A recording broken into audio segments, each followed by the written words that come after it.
A paz do Senhor Jesus, meus amados irmãos, vamos começar aqui mais um cafezinho com Jesus. Eu sou o pastor Alex, que apresenta o cafezinho, e hoje nós estamos no nosso penúltimo capítulo, né? Na verdade, o capítulo 10 ele é pequenininho, então praticamente já estamos no final. Mas hoje ainda não é o final, tá bom? Então hoje é o capítulo 9, nós vamos iniciar o capítulo 9.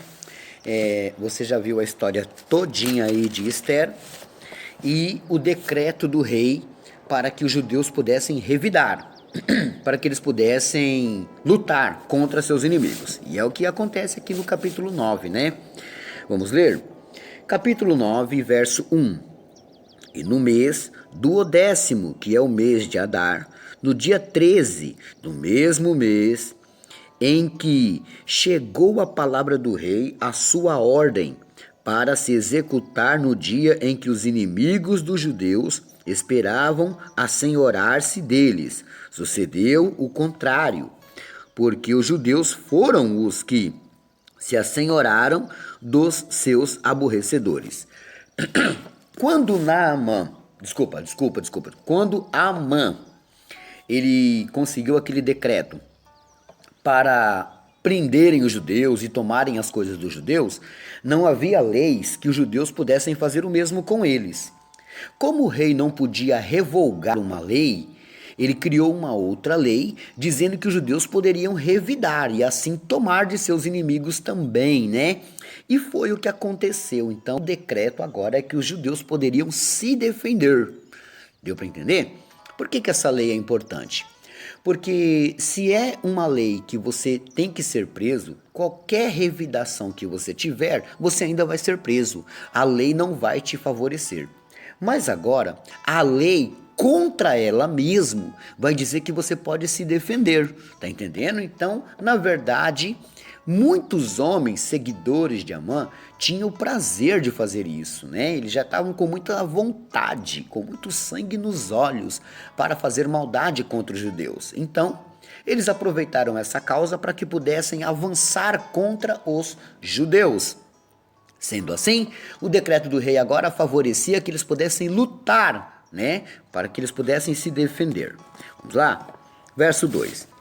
Porque os judeus nas suas cidades, em todas as províncias do rei Assuero, se ajuntaram para pôr as mãos naqueles que procuravam o seu mal. E nenhum podia resistir-lhes, porque o seu terror caiu sobre todos aqueles povos. Então agora os judeus se ajuntaram, se uniram, né? Para que eles pudessem se defender, né, meus irmãos? Veja o verso 3. E todos os maiorais das províncias, e os satrapas, e os governadores, e os que faziam a obra do rei, auxiliavam os judeus. Olha aí. Agora, muita gente do governo do rei começou a ajudar os judeus. Porque existiam aqueles que seguiam Amã, que tinham desejo de fraudar, de roubar, de tomar posse das coisas dos judeus. Então, agora o próprio governo do rei estava ao favor. Então não era mais o governo do rei que estava seguindo os judeus. Agora quem estava seguindo os judeus eram alguns homens maldosos que se penduravam na lei que o rei fez, mesmo ele não querendo fazer, né? Por isso que é bom a gente mesmo resolver nossos problemas, né? Tem gente que dá confiança para que outros, não, eu confio nele, deixa que ele resolve, né? Contar um caso para vocês aqui rapidamente. Olha só, eu ainda estou no verso 3. Uma certa mulher, ela passou uma procuração para um advogado tomar conta de algumas ações dela. Era uma ação pequena. Quando o advogado descobriu que tinha muito mais coisa, heranças antigas muito valiosas, ele conseguiu dar um golpe naquela mulher e conseguiu tomar posse, né? Ele tomava conta da lei sobre ela, então ele conseguiu reverter a situação. Ela assinou um monte de papel sem saber, saiu com uma mixaria de dinheiro e ele ficou com algumas propriedades dela, né? Ele fez um acordo com a outra família, com um monte de coisa. Então, é complicado essas coisas. A gente tem que tomar muito muito cuidado. Devemos confiar? Sim, mas primeiramente em Deus. Ore a Deus, peça confirmação, né? Olha aí o que o rei fez. Ele confiou e deu o anel dele na mão de Amã. E Amã acabou criando uma lei que seria contra a sua própria esposa. Então, a confiança, meus irmãos, é algo que você tem que tomar cuidado. Você passa uma confiança para uma pessoa que pode te ultrapassar e destruir a sua vida, né? Voltamos para o verso 3. E todos os moradores das províncias, e os satrapas e os governadores, e os que faziam a obra do rei, auxiliavam os judeus, porque tinham caído sobre eles o temor de Mardoqueu. Porque Mardoqueu era grande na casa do rei, né? E a sua fama saía por todas as províncias, porque o homem Mardoqueu se ia engrandecendo. Olha só. Então, ele foi exaltado por Deus, né? Ele estava com uma grande fama, porque ele ajudou o rei, ele livrou o rei da morte, né? E era tio da rainha Esther. Então, agora Mardoqueu é um homem temível. Não que ele é mau, ele era justo. E as pessoas que eram injustas não temiam a ele, né? Você não deve ter medo da polícia, você não deve ter medo. Lógico que tem casos e casos, mas você não deve ter medo da polícia. Por quê? Porque a polícia é para te defender. Então Mardoqueu era como a lei. Então você não pode ter medo disso, você tem que procurar servir o que é a lei. Tá entendendo? Verso 5. Feriram, pois, os judeus a todos os seus inimigos a golpes de espada, e com matança, e com destruição, e fizeram dos seus aborrecedores o que quiseram. E na fortaleza de Suzã mataram e destruíram os judeus 500 homens, meus irmãos. Havia 500 homens maquinando mal contra os judeus, né? Poxa, pastor, mas isso é uma guerra sangrenta. Meus irmãos, estamos falando na cultura daquela época e era morte por morte, era olho por olho e dente por dente. Então, não havia uma maneira de tentar fazer paz onde eles só queriam destruir. Eles já estavam com o mandato de destruir. Então, os judeus tinham que se defender. Entendeu? Então eles mataram lá na fortaleza de Suzã 500 homens, meus irmãos. Olha só quanta gente, né? Verso 7. Como também a Parsândata e a Dalfon e a Áspata e a Porata e a Adália e a Aridata e a Parmasta e Arizai e Aridai e Vaizata, os 10 filhos de Amã. Olha só. Filho de Ramadata, o inimigo dos judeus, foram mortos, porém, ao despojo, não estenderam a sua mão. Então, tipo assim, eles mataram, mas tudo que era deles, eles não pegaram. Tá entendendo? No mesmo dia, veio perante o rei o número dos mortos na fortaleza de Suzã. E disse o rei à rainha Esther, na fortaleza de Suzã, mataram e destruíram os judeus 500 homens e 10 filhos de Amã, nas mais províncias do rei, que fariam. Qual é, pois, a tua petição? E dar-se-te-á, ou qual ainda, até o teu requerimento, e far-se-á. Então o rei agora pergunta para ela, mataram 500 homens, e os 10 filhos de Amã, e o que mais a rainha Esther quer? Então disse Esther no verso 13, né? Olha o pedido aí olha aí o que o rei fala para Esther, e olha o que ela diz. Então disse Esther, se bem parecer ao rei, conceda-se também amanhã aos judeus que se acham em Suzã, que façam conforme o mandado de hoje, e enforquem os 10 filhos de Amã numa forca. Então disse o rei, que assim se fizera, e publicou-se um edito em Suzã e enforcaram os 10 filhos de Amã. Pronto, morreu os filhos de Amã, que foi o pedido dela. E reuniram-se os judeus que se achavam em Suzã, também no dia 14 do mês de Adar, e mataram em Suzã a 300 homens, porém, ao despojo, não estenderam a sua mão. De novo, eles não pegaram nada que era maldito, né? Que pertenciam aos filhos de Amã.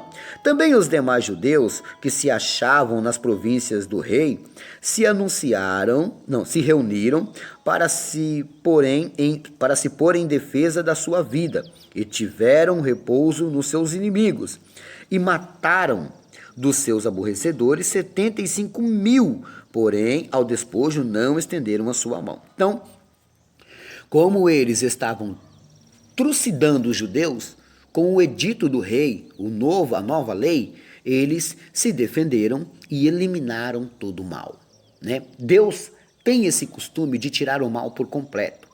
Deus não vai tirar da sua vida 999 demônios e deixar um. Não, ele vai tirar os 1000. Tá entendendo? Por quê? Porque sempre, meus irmãos, que você deixar, por exemplo, o rei fez um novo edito, mas aí ficou alguma sujeirinha. Essa sujeirinha pode crescer. Essa sujeirinha pode destruir muito mais ainda a sua vida. Você nem imagina o que uma sujeirinha faz. Olha o que o apóstolo Tiago fala da língua, né? Então, toma cuidado com isso. Eu paro por aqui. Esse foi o áudio 14, né? Amanhã é o último áudio. Anota aí a lição de casa.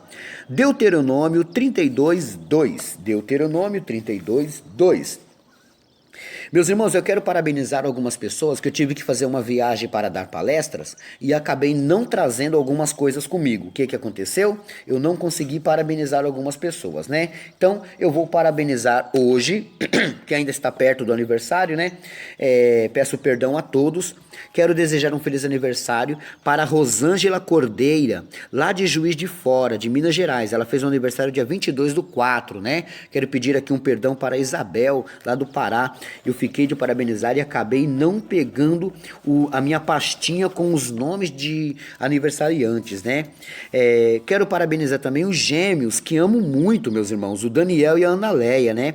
Eles fizeram 12 anos, sei que vocês vão compreender, peço perdão, eu tive que fazer uma viagem às pressas e acabei esquecendo uma pasta com esses nomes de aniversariantes, né? Então, quero mandar o meu abraço para o Neto. Neto, me perdoa mesmo. Neide, por favor, me perdoa. Mas estou aqui parabenizando o casal de jovens, né? Daniel e Ana Leia, que fizeram 12 anos, né? Conheço eles há um bom tempinho já, né? Também quero parabenizar, que também fez seu aniversário no dia 22, o meu amigo Juvenal. Ele é esposo da irmã Eluzai Fontes, né? Eles são o pai da Síria e ele é sogro do Leandro, né? Um grande abraço para o Leandro, um grande abraço para a Síria, um grande abraço para Eluzai. E Juvenal, me perdoa mesmo, meu feliz aniversário, me perdoa aí pelo probleminha, tá bom? Que Deus possa abençoá-los grandemente. Quero mandar um abraço especial para uma irmã que me ouve na rádio Pescadores FM 104,9, né? Do meu amigo Conde Antônio, lá de Manhuaçu, Minas Gerais. Conde, muito obrigado mesmo. Olha aí, tá vendo? Alcançando vidas. Eu gravo aqui, mando pra ele coloca na rádio, meus irmãos. Nós aqui fazemos a obra, tá entendendo? E aí, a irmã Rosiane, né? A irmã Rosiane, ela é ouvinte, falou comigo pelo Instagram. Você não segue o Pastor Alex pelo Instagram? Então, Pastor Alex Cafezinho é o meu Instagram. Assim você me acha, tá bom? E assim ele coloca lá o meu áudio, ela ouviu e foi abençoada também, né? Você já tem os meus PDFs, meus irmãos? Vocês adquirindo meus PDFs, vocês me ajudam, sabia? Vocês me ajudam para que eu possa comprar alimentos para a cesta básica. Vocês já viram o preço que tá os alimentos, meus irmãos? Tá complicado, né? Mas se vocês adquirirem meus estudos, fizerem uma coleção, vocês me ajudam, né? Eu tenho um estudo lá chamado Conhecendo o Temor, meus irmãos. É muito importante você saber disso. Você não vai pesar no seu celular e você pode guardar no pendrive ou imprimir, né? Para ensinar na igreja, para ensinar a alguns irmãos ou a sua própria família, né? Lá também tem um estudo chamado A Chave que Abre a Porta do Reino, né? Você já tem essa chave? Não tem? Precisa estudar, né? Tem um estudo lá chamado Discipulado, muito bom, muito importante, né? Eu vou falar somente esses hoje. Pastor, qual que é o número para a gente fazer o Pix? 11971093166. Por hoje é só e amanhã tem mais.